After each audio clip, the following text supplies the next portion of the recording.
¿Qué personajes veríamos en Injustice 3? A lo largo de los juegos de Injustice hemos visto un sinfín de superhéroes y villanos, pero sinceramente muchos de ellos giran en torno al universo de Batman, y es de esperarse ya que este superhéroe es la crema de DC. Sin embargo, nos gustaría ver nuevos personajes y eso implica nuevos movimientos para esta entrega. Por eso te traigo esta lista de los personajes que deberían estar en Injustice 3.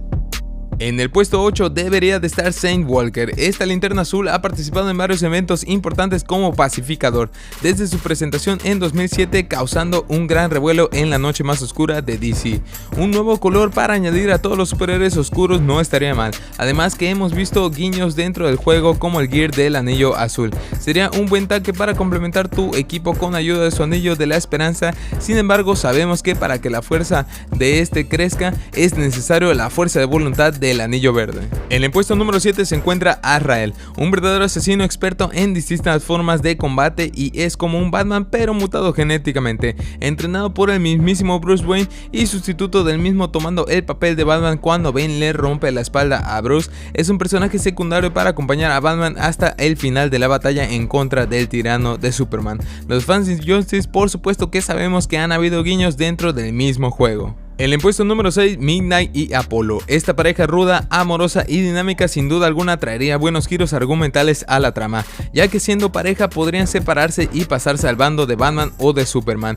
Midnight por un lado es táctico, un tipo rudo, calculador y sangriente, y por otro lado tenemos a Apollo, que es hijo del dios de sol que contiene cualquier tipo de energía entre los dedos al estilo del Abre Jaime. Sería bueno tener otro tipo de alternativa ya a los ya conocidos cabecillas de DC, incluso con las nuevas generaciones podrían relevar la batuta si es que impulsan su fama en la salida de este juego. En el puesto número 5 estaría Booster Gold. Este chico atlético y simpático del siglo 25 con una rapidez te hará volar entre el escenario para pasar a otro completamente. Si ya salió su amigazo el 18 de agosto solo en cines, ¿por qué no él? Su estilo de combate al estilo más puro de Brainiac con un buen sentido del humor hará que sea bastante entretenido jugar con él. En el puesto número 4 estaría este mago y estafador, el mismísimo Constantine, que podría resultar bueno para la trama y aportar más que la maga que pasó sin pena ni gloria en Injustice 1. Este callo ha pasado por mar y tierra, por infierno y cielo y podría tener un estilo de gameplay al estilo de Hellboy combinado con Satana, con diferentes efectos aleatorios en especiales y la rapidez de un Batman en combate cuerpo a cuerpo.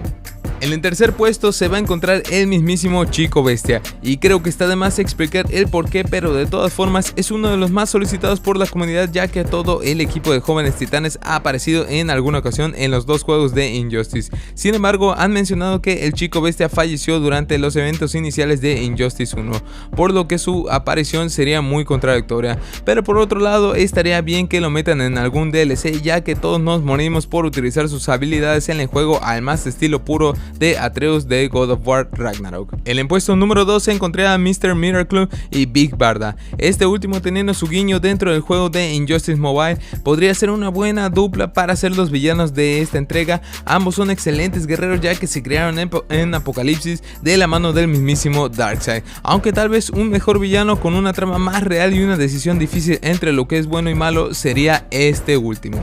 En la posición número 1 del mismísimo Dr. Manhattan, aunque sinceramente no solo queremos a él sino también a todo el equipo de Watchmen, si no es mucha molestia, pero si no se puede, solamente el Dr. Manhattan podría cerrar con broche de oro esta trilogía, ya que él tiene todo el poder del universo como para desaparecer un planeta. Con sus habilidades sobrenaturales, un diseño sorprendente en estética y una infinidad de especiales y fatalities posibles, este podría ser un buen jefe final a vencer en compañía de Batman y Superman, y así cerrar el juego con una duda existencial entre lo que es bueno y malo.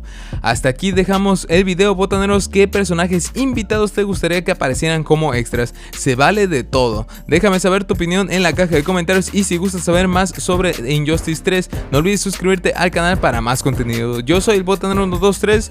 Hasta luego.